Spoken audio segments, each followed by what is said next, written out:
Have you ever wondered what would happen if your daily run actually helped change your community instead of just burning calories? Welcome to the Science Intersection, where we explore stories that inspire action. I'm going to do a couple of episodes that spotlight GoodGym, a remarkable UK-based charity that turns fitness into meaningful community service. Imagine this: you lace up your trainers, head out for a jog, and end up planting trees in a local park, helping sort donations at a food bank, or running errands for an elderly neighbour who lives alone. That's precisely what good gymmers do. They run, walk or cycle to do genuine good. It all started in 2007 when founder Ivo began delivering newspapers to housebound neighbour Terry in Hackney. That simple act of becoming a friend laid the foundation for something far greater, the idea that exercise can be purposeful. Fast forward, and GoodGym has grown into a vibrant community which spans nearly 60 UK cities with over 25,000 members. They've supported over 60,000 individuals and completed hundreds of thousands of tasks, from one-off jobs to ongoing social visits. What makes GoodGym truly special isn't just the volunteer work, it's the model of mutual benefit. Runners boost their fitness and mental well-being, while also bringing connection and joy to older people and local groups. Studies have shown that older neighbours who take part feel significantly happier, and runners, they're exercising with purpose. So I will have a few episodes that will take you inside the world of GoodGym, how it works, how it started, and why it's sparking friendships and social change across the country. Whether you're searching for motivation, community, or just exercise for meaning, this is for you. So get ready to hear how GoodGym is running us towards a fitter, kinder, more connected world. So could you tell the podcast audience about yourself? Hey, my name is Paul Salmon. I'm living in North London and I coordinate for GoodGym Barnet. And how did you get involved with GoodGym, and could you explain a little bit about the concept of GoodGym? I think it was about 7 or 8 years ago, I saw some kind of advert for GoodGym in Barnet, and they seemed to be a group of runners that went out into the community and did good deeds. And it was all within sort of an hour and a half in an evening on a regular basis on a Tuesday evening. And they ran from the Phoenix Cinema, and I thought I'd go and try it. And I just thought it was a lot of fun, good exercise, but also I got to learn about local communities, community gardens, and anywhere that we worked really was quite interesting. And that was the group run. And then I got more interested in the missions where one or two of you help a local person. That might be to move some furniture so that they could put a hospital bed in, because that's sometimes quite difficult for people to deal with. You know, if they don't know the neighbours or they don't have relatives, it's useful to have an organisation that might do that. So we get contacted by hospitals and occupational therapists who might be looking to help a patient come out of hospital. So I thought that was very worthwhile. But I really always enjoyed the group runs because they were quite varied and were led by a fitness trainer. So you might do the run, but also do cross-training type things as well. I've been a member of GoodGym for a number of years. So I've done places like Stephen's House and Gardens, which is kind of quite picturesque around the Finchley area. And yeah, so could you kind of give a bit of a background on some of the locations that we volunteer in? Yeah, absolutely. So the first place to mention is the Phoenix Cinema, which is a charity. So we look to support that, and that's quite unique in London and certainly Finchley as being the only charitable cinema. And it's the oldest purpose-built cinema in the country. I like to sort of almost say the world, because it's been continually used as a cinema. And what we do is occasionally, say every 6 weeks, we'll go and run their leaflets around the streets to just advertise the films that they're doing. And very generously, they let us gather there in the foyer and leave our bags behind the counter and use their toilets. And then afterwards, we tend to sort of maybe go and have a coffee there. And so we really enjoy the facility. So that's one really good venue that we are trying to support and help. And we're up to help any local community or charity. So, for instance, Stephen's House and Gardens that you mentioned, places like parks and community gardens, Northway Gardens we go to, which is a community garden. They're run by a few people that occasionally we might help with bags of compost or moving some compost bins or cleaning up some benches. So there are all sorts of wacky things that we get up to. I think one of the kind of craziest ones I remember was we were running through this park, and these people there were a bunch of dogs, and they wanted us to run kind of near the dogs so they could train their dogs. Right. Yeah, that was a sort of on the hoof type help, I think. Yeah.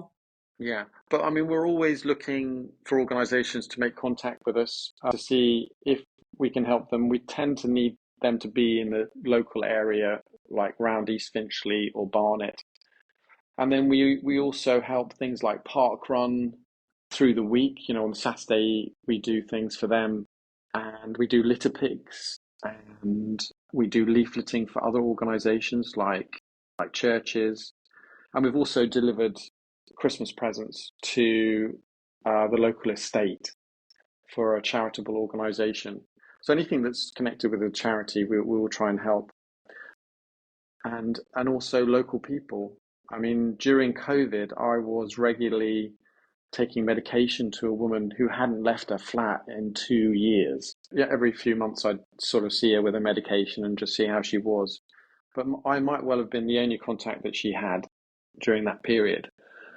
So lots of things like that that everybody can get involved with. But what it also does, it helps us to kind of, or helps me understand my local area a lot more, and I appreciate it a lot more as a result. And I know more spaces for me to go and visit. And I also get a sense of the history of the place as well. And there's also sort of missions to run to an older person in general, isn't there? Just to sort of keep people company. Yes, that's the other side, which I don't actually do, but we have people called coach runners that will regularly every week go to that person and just have a 5-10 minute conversation and then run back home. And they can specify that they'd like to have a person that's like 5 kilometers away, so they'll end up running 10 kilometers, but it's a reason for them to run. They suddenly not just running for themselves, but to see somebody and to have a chat. And if it's raining, then they're less likely not to go, you know, because that this person's expecting them. And that's true generally, that I think, you know, we'll run right through the winter, and you'll find if people come along, they'll find that actually, you know, a little bit of rain or a little bit of cold is not a problem when you're moving. That sort of helps people be a bit more resilient to the environment and less worried about sustainable movement, let's say, of walking or cycling. And that's something I'd like to encourage as well, just maybe elements of cycling or walking in the local area, which I think we can do and I have done in the past. There was some kind of scheme, wasn't there, to encourage cycling? There are always schemes to encourage cycling. Yeah, Barnet are looking to do that. They're very good at training kids, and there's a buddy system, I think, something we could do if we had a lot of cyclists. We're open to ideas. So if we get people join us who say, I'm really good at cycling and I'd like to encourage others, then, you know, we could do that sort of thing. Cool. What made you join GoodGym in the first place? I just thought it was a really good idea that combined fitness, sociability, and doing good. There's not many things that tick all those boxes. And even if one evening you don't tick all 3 boxes, you'll, you know, get a run or you'll feel good for doing something positive in the community, which is so much better than just sitting on a bike in a gym or running on a treadmill. I'm more motivated when I go out with other people actually running. Yeah. It's a nice way to meet people because it's not very intense, you know, like you might have a quick chat and we do an introduction, and then you might run with somebody and have a couple of words, and you think, oh, these are nice, and maybe say, we'll have a drink afterwards, and maybe learn a little bit more about each other. It's a very supportive atmosphere. Mm. And I suppose the other thing is the run report and the puns. It's a good idea. It's good fun, actually. I've enjoyed writing them over the years. I'm not sure they're any good, but I have a go, have a crack at it. But yeah, I think that's actually quite an important thing. If people are interested in finding out a little bit more, look at our reports, because we write up everything and we have pictures so you can see what we're doing and who's involved, and anything that you like there, you can join, and you join for free. You don't have to pay. We ask for a contribution if you're using us regularly, but we'd really want to engage people in exercise and for them to get to know their local area as well and contribute in that sense. And it's quite open, isn't it? Because I've seen people like come along who haven't really done running before, and they kind of walk the route. Oh yeah, I mean we've had phenomenal people that have come and said I've never run, and we've sort of encouraged them, and then within 2 or 3 sessions they are running the 1 or 2 kilometers that we might be asking them to do. So generally we're not running very long distances, and you can check on the website how long we are going. So 1 or 2 kilometers is easy for somebody who wants to walk and run coming along. I mean, you need a certain amount of dedication to want to run a little bit, but we would love to do walking groups if we have the volumes of people that want to support running as well. And I think we're also interested in younger people, the 20 to 30-year-olds, 30 to 40-year-olds as well. So if you're a runner out there and you're dabbling, or you just want to do something a little bit different, then come and see GoodGym. And the fact is that you don't necessarily always have to be in Barnet. You can be going to other areas in London that are doing the same thing. So I've done, I think it was Camden, where I did, like a farm and that type of thing. So there's lots of interesting things to get involved with. And certainly we have a lot of green space and a lot of interesting missions that we do. Can you kind of go more in depth into sort of interesting missions and tasks? And anything that kind of like you've done recently that kind of stands out? I think just the mere fact that we've done runs in the snow and the rain, in the cold, and you think, wow, this is just mad. And then go back and work the next day and you think, did I really do that? Or that was such a dream. So it really does take you out of yourself. It does take you out of that natural or that regular routine that everybody needs to break away from sometimes. And of course, you've got the endorphins of the running, and then you're in this strange environment. We could be in the woods in the pitch dark, because we've got a lot of woods in Barnet, with head torches on, and we could be doing citizen science at like pitch black. So all those things I think are just great ways to sort of take you out of yourself and just see the world in a slightly different place, which we all need to do.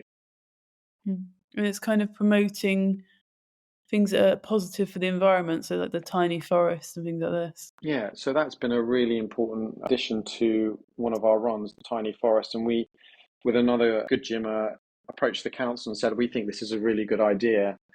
A small planting of trees that you could do citizen science on, and it becomes like a hub of interest for the local community about what these trees are doing for us. So like, how is the soil changing? How is the atmosphere around these trees changing? How are they growing? How are they capturing carbon? How are they affecting runoff? How are they affecting the quality of the air around them? And how are they affecting the biodiversity in that area as well? And it's such a good project. And it had 100 people when we initiated it, planting the trees, and 2 schools. And anybody can go to the tiny forest at any time and do citizen science. So like a young family could go along. All they need is an app on the phone, and they could be investigating the sort of science of trees. And so there's not only the tasks with a good gym, there's things like you do yoga as well, right? I've just done a session for yoga for anybody who wants it. It's in the morning, and it's also about supporting Good Gym as a charity and also supporting another local charity called Stephen's House and Gardens. So anybody who comes along, is welcome, a Good Gym member. And yeah, there's supplemental exercises, like there's a running group, a running team. We're always offering running events to go to as a Good Gym member. So we're a running club effectively. So there's lots of dimensions to what we do. Is there anything else we've kind of left out? We have socials. Quite often we'll go for a drink after we've done our hour's worth of exercise. To take it or leave it, we've got a lovely cinema that we can drink in. And also we get a 10% discount as Good Gym members, which is really generous of them. So we've had Christmas events, and it's all there and available for people to get involved with. The next guest on this podcast is someone who is involved in an organisation who collaborates with Good Gym, and we're talking air pollution. Like our first guest, he's based in Barnet, and he's worked for decades as a consultant, helping a range of businesses make sense of the world in order to take decisions that help deliver a more sustainable environment. He's also helped in Barnet for years, and he's been getting involved in local efforts to help make the world a better, more sustainable place. He's involved in Barnet Friends of the Earth, community gardening, including Edible Barnet, helping Middlesex University and more. For this episode, I'll be talking to him about his involvement with a community interest company that has Clean Air Barnet as their flagship activity and is involved in the community and working with the local council to improve air quality. So what led you to become interested in air pollution? So my background is in helping business leaders make better decisions through making better sense of data, and that's about turning data into insight. And I was talking to Middlesex University, some professors there about this about 3 or 4 years ago.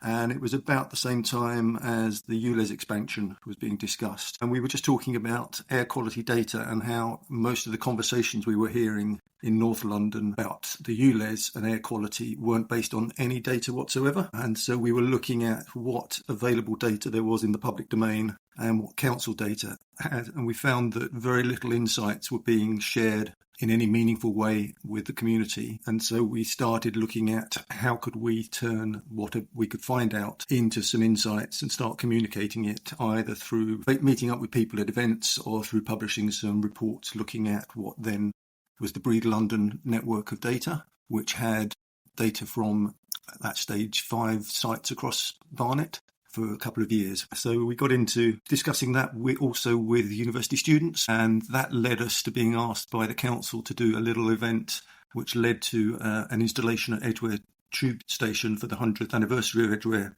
Station around the history of air quality and what was going on with it. So that got us into conversations with the council about what more could we do. And so we decided to start formalising what we're doing. We now have a thing called Clean Air Barnet, which is part of a community interest company, which is called Sense Making. So yeah, a bit of a long journey and wasn't planned. It just happened, as many of these things do. But now we're seen as trusted advisors and partners to the council in what's going on.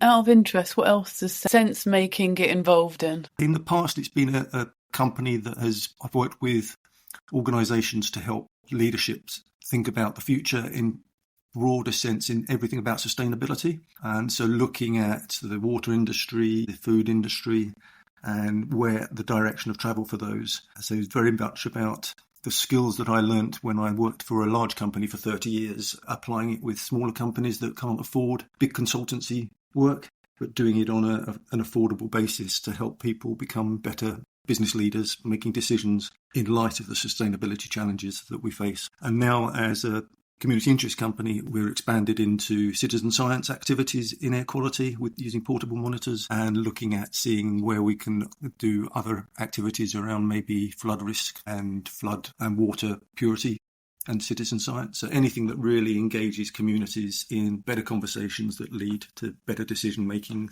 around the whole thing about sustainable communities. And how can people get involved in the citizen science project with sense making? So at the moment we're in the process of creating a website and setting up the company, which is not as easy as I thought it would be, because setting up bank accounts and things are not great. So in the next month or so, we'll have a sense-making website. So if people look out for sense-making and Clean Air Barnet, we'll be publishing things on there. The other way, really, for people to start getting involved is just learn about air quality by just seeing what's available online.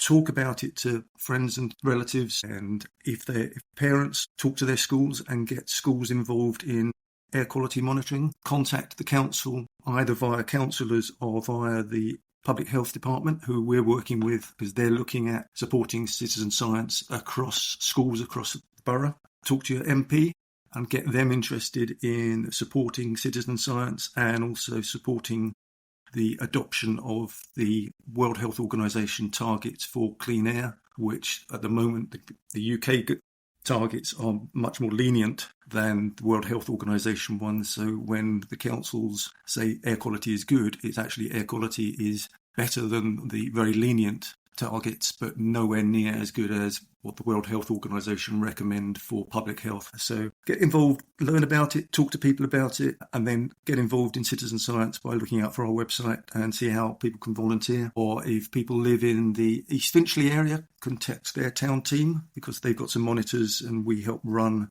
citizen science projects with those as well. For our audience, why is air pollution important in terms of health? So air pollution of all types can have health implications. The biggest concern that's growing is particulate matter, including microplastics that get into your lungs and into your body.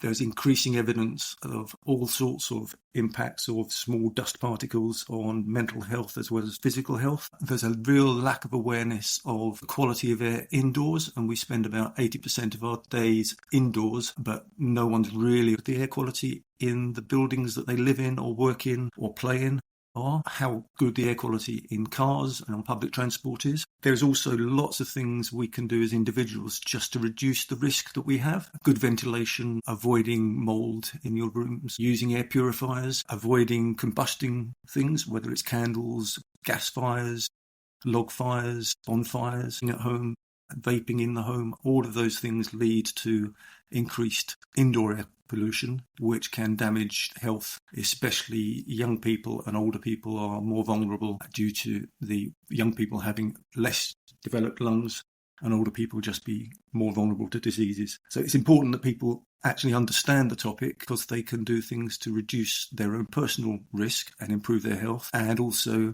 avoid doing things that damage other people's health. So we had a great example where a lady who had one of our portable monitors, who suffers from asthma, had an asthma attack one evening last autumn, and she thought it was because her neighbour had lit a bonfire. So she took readings on her monitor and went and saw him the next day and explained that she had a severe asthma attack at the time when his bonfire was on, showed him the readings, and he promised never to have a bonfire again because he just hadn't considered that it caused a risk to neighbours' health. So when we talk about it based upon data, people tend to make smart decisions about what they do.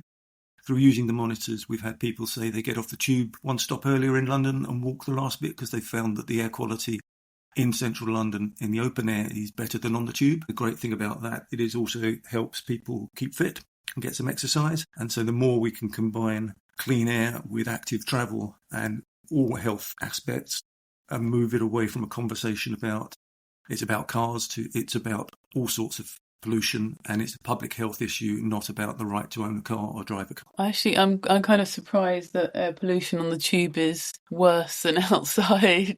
It's because if you think of the tubes, they're 100 plus years old. There's no circulation of air when you're underground, and there's a lot of dust. There's a lot of animals, and so there's pet hairs floating around. There's hairs from people, and it's been accumulating for 100 years. And TfL do try to clean up the tubes, but it's just a big problem, and the particulate matter specifically goes right through the roof when you're underground on the tube stations. So The good thing is, for most people, it's not a concern because you're looking at daily exposure rather than a short-term exposure. So if I go around on the tube, maximum I'm on the tube for is about 45 minutes. And if I am in London, then I'll tend to walk or get the bus for short distances. And the bit when it's overground, so from sort of Highgate through to White Barnet, the air quality is better because when the doors open, the outdoor air quality comes in. Outdoor air quality in London is much better because of all of the activity to clean up cars, mainly from the combination of the standards for cars